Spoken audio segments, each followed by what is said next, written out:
Look, we're gonna have to unwrap this real quick.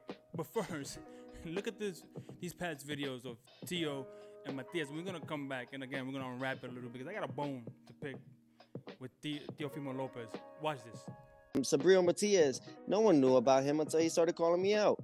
He just do the facts. You know, he could be an IBF world champion, but he's the most softest fighter in the division.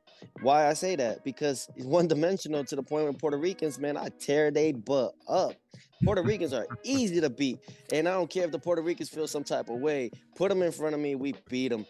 You know, to a message for Matias, you know, I ain't even gonna mention you, boy, because you overprice yourself. You don't want to fight. We've tried to make a fight with you. You say no, and then hey, Paulie, ain't it funny? It's like, oh, we're gonna do what Teofimo did to us after this fight, and we'll see if he could take this fight. Homie, I'm the king. I say what I want to do. You don't. Best 140 is here. No Teofimo, pussy. No Ryan, who is Ryan? No Haney, chicken. No Rolling, he's a joker. And the word no one. So, what happened? I'm here. Who going fight? All right, now that you're back and listen, okay. If Matias doesn't beat the crap out of Teofimo Lopez, we're gonna have a problem. And here's the problem that I got, because we have a problem. But before I tell you what the problem is, thank you if you're new here. Please like, subscribe, share. If you're an older subscriber, thank you for showing back up and out. I really appreciate you guys. And listen, if you're a new content creator yourself, put your comments down below. Let's all connect. Let's see, you know, if we can build out your communities as well. Now, listen, we got a problem. Okay, we got a problem.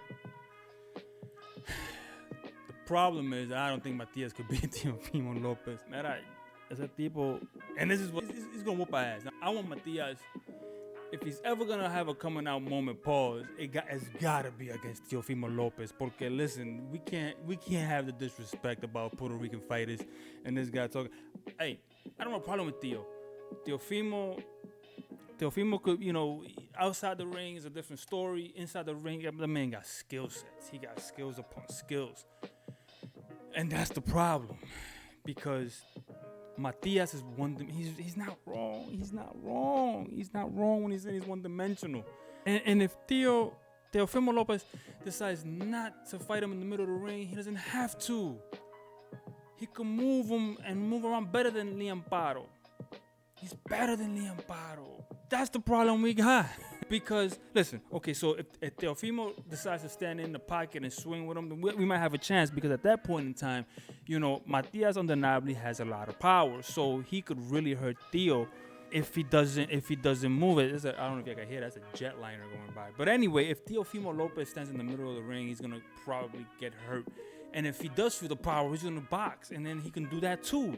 The thing is, I haven't seen Teofimo Lopez's power translate yet to 140 the way he has at 135 before. So we have that on our side. But we need the best Matias has ever been. I don't know if he's gonna learn the tricks. If you haven't seen Matias in his last outing, that looked like it was done in a dungeon somewhere in Puerto Rico. I mean, he did not look impressive against a nobody. It's a nobody. He's fighting somebody who's basically insulting all of Puerto Rico. He's insulting everybody caught it. Everybody caught all kinds of strays that ever was a Puerto Rican fighter. Puerto Ricans are one-dimensional. That's what he's saying. That's what he said. And right now, there's nothing we could do about it. Right now, who's on 1 foot as Puerto Rican? Nobody except Matias. That's it. We got nobody else. We got nobody in and around 140. Nobody. We can make Ennis on our honorary like Puerto Rican, but that's about it. We don't got nobody. So this fight's gonna shape up pretty simply easy. Teofimo's gonna just outbox our boy. He's just gonna outbox him. He's gonna stay on the outside. He's gonna stick and move. He's gonna do some combinations. He's gonna give him looks. He's gonna confuse him. He's gonna move him when he wants to. He's gonna circle him. He's gonna play games with him, because Matias is just straightforward. Bang, bang to the body. Jab, jab, bang, bang to the body. Up top, uppercut. But he's like this, and he's in the pocket. He's a pocket fighter, and he's a come-forward fighter. He rarely has any head movement. He doesn't have any foot. His footwork, he is not light on his feet. He has none of that to even consider. I don't really know what we're gonna do. I really don't know what we're gonna do as a Puerto Rican people. We're gonna get our asses whooped. hey, there's always the saving grace that maybe Matias has a lightning in the bottle moment, and he catches, our boy Teofimo, and if he gets to stun him, Matias has no choice but to go balls to the wall, and he cannot try to be cute and say, I'm not gonna, I'm gonna take my time. No, Matias, if you hurt him, you gotta go in for the kill. There's nothing you can do, because this man's gonna outbox you for 12 rounds. It's gonna be an ugly fight, boring fight, because he's not gonna engage. He doesn't have to engage. He's just gonna outbox us. And man, how pissed I am right now that this fight wasn't before the Leon Paro, where he was exposed, basically, in Puerto Rico.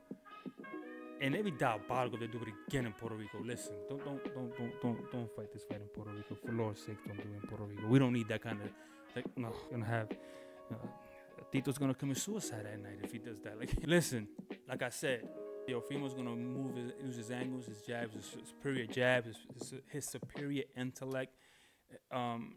Eddie Reynoso is in his corner now, and he's been sparring with Canelo Alvarez. That can only help him. The kind of sparring you can't buy anymore.